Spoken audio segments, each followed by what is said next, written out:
नमस्कार. अंजली किचनमध्ये तुमचे खूप खूप स्वागत आहे. आज आपण वांग्याची भाजी बनवतो.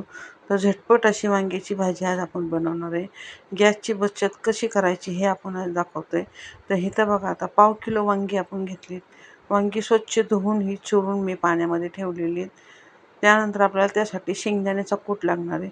तर 100 ग्राम शेंगदाणे आपण चांगले भाजून त्यांना गार करून त्याचा कूट करून घेतलेला आहे. त्यानंतर आपल्याला थोडीशी हळद लागणार आहे. 1 चमचा धना पावडर, 1 चमचा लाल तिखट, 1 चमचा कांदा मसाला, 1 चमचा गरम मसाला, थोडासा किंचित हिंग. त्यानंतर आपल्याला इथं आलं लसूण पेस्ट लागणार आहे, ती आपण घेतली आहे थोडीशी. गूळ लागणार आहे थोडासा, तो घेतला आहे आपण. चवीनुसार मीठ घेतलं आहे. कोथिंबीर लागणार आहे आपल्याला. त्यानंतर तेल आणि पाणी लागणार आहे. तर इथं बघा, सर्वात आधी वांग्यातलं पाणी आपण इथं काढून घेतलेलं आहे. वांगी चांगली आतपर्यंत व्यवस्थित असं बघून आपल्याला ही वांगी छान असे चिरून घ्यायचे. कड्याचे काटे तुम्हाला आवडल्यास तुम्ही काढू शकता, नाही आवडलं तर तसेच राहू दे तरी चालू शकतात. तर आता आपण एका ताटामध्ये शेंगदाण्याचा कूट घालून घेतला आहे. त्यामध्ये थोडीशी हिंग पावडर, थोडी हळद, 1 चमचा धना पावडर, गरम मसाला 1 चमचा, लाल तिखट 1 चमचा, कांदा मसाला 1 चमचा, असे सर्व मसाले टाकलेत. त्यानंतर मीठ टाकून घेतले आपण चवीनुसार. थोडीशी किंचित अशी आपण आलं लसणाची पेस्ट पण घेतली आणि किंचित असा आपण ह्याच्यामध्ये गूळ घालणार आहे. गुळामुळे भाजीला चव पण छान लागते. कोथिंबीर टाकून घेतली वरून आणि आता सर्व छान मिक्स करून घेऊया.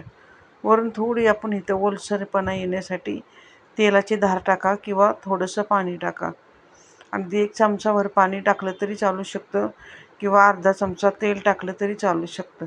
तर इथं मी तेल घालून घेतलेलं आहे आणि व्यवस्थित असा मसाला आपण सर्व शेंगदाणे कुटात मिक्स करून घेऊया. आता आपण इथं वांगी लगेचच भरायला घेणार आहे. वांगी स्वच्छ धुवून आपण पाण्यातनं बाजूला काढली होती आणि हा मसाला आपल्याला इथं भरून घ्यायचा आहे.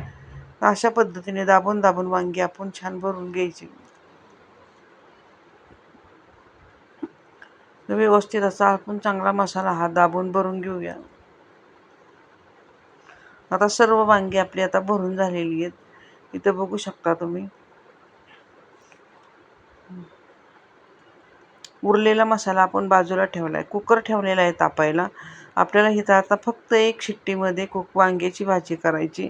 जे करून आपली गॅसची पण बचत झाली पाहिजे आणि भाजी पण आपली चवीला छान झाली पाहिजे. तर इथं बघा, आता आपण ह्याच्यामध्ये 1-1.5 पळी तेल टाकलं आणि त्यामध्ये वांगी आपण टाकून घेतलेली आहेत. तेल चांगलं गरम करून त्यानंतरच वांगी आपल्याला परतायला टाकायची. तर इथं बघा, आता वांगं चांगलं आपण परतून घेऊया. 2 मिनटं झाकण ठेवूया आणि व्यवस्थित असं तेल सुटेपर्यंत वांगं आपल्याला परतून घ्यायचं आहे. उरलेला मसाला होता तो पण आपण इथं घालून घेतलेला आहे आणि व्यवस्थित असा कुकर आपण हातात घेऊन ह्याला व्यवस्थित असं हलवून घेऊया. तर इथं बघा, तेल सुटेपर्यंत छान वांगं परतलेलं आहे. आता ह्याच्यामध्ये आपल्याला जास्त पाणी टाकायचं नाही. अगदी अंगचा रस्सा, म्हणजे फक्त आपल्याला अर्धा ग्लास पाणी मी इथं, म्हणजे 1 पेलाभर पाणी टाकलेलं आहे. आपल्याला इथे जास्त पाणी टाकून वांगं शिजवायचं नाही. फक्त 1 पेला किंवा अर्धा ग्लास असं पाणी तुम्ही इथे टाकू शकता पाव किलो वांग्यासाठी.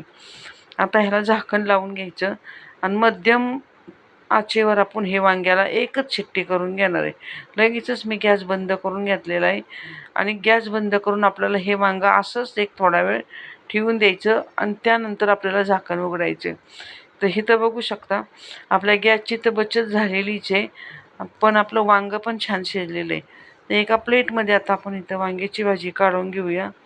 तर इथं बघू शकता, छान अशी तर्रीबाज आपली झटपट अशी एका शिट्टीमध्ये वांग्याची भाजी तयार झालेली आहे.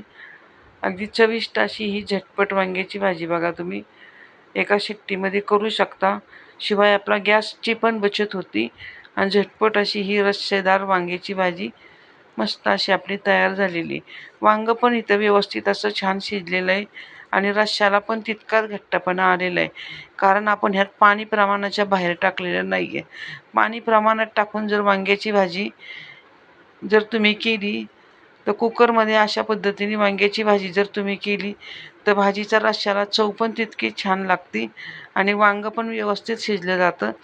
एकपेक्षा जास्त शिट्टी करू नका आणि व्यवस्थित अशी वांग्याची भाजी तुम्ही तयार करून बघा.